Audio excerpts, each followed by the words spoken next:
প্রিয় উপস্থিতি, আমরা বলতে চাই শত বছর চেষ্টা এবং ষড়যন্ত্র করে এই আন্দোলনকে নিঃশেষ করা যাবে না।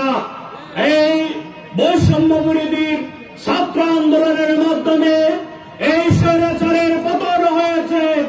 আজকে বাংলাদেশের মানুষ এই বৈষম্য বিরোধী ছাত্র আন্দোলনের মাধ্যমে যেই নতুন বাংলাদেশ পেয়েছে, এই নতুন বাংলাদেশকে নতুন ভাবে পেতে চায়। এই জন্য আজকে যারা গত 17.5 বছর বাংলাদেশের মানুষকে আগলে রেখেছে, বাংলাদেশ জামাত ইসলামী একমাত্র বাংলাদেশের মানুষের মুখে হাসি ফোটাতে পারে।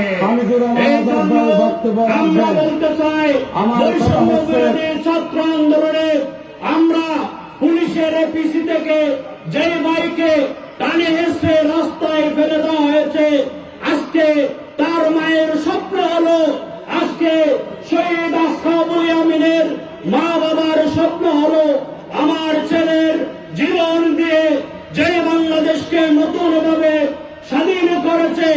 আজকে যারা আহত হয়েছে, নিহত হয়েছে, সবার প্রত্যাশা হলো বাংলাদেশকে একটি সুন্দর সম্ভাবনার বাংলাদেশে তৈরি করা দরকার।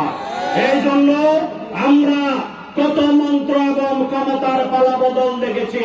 এই জন্য আজকে বাংলাদেশ জামাত ইসলামীর হাতকে আপনারা শক্তিশালী করবেন এবং বাংলাদেশ জামাত ইসলামীর মাধ্যমে এই বাংলাদেশকে সুন্দর আগামীর সম্ভাবনার বাংলাদেশ আমরা তৈরি করতে পারবো ইনশাআল্লাহ।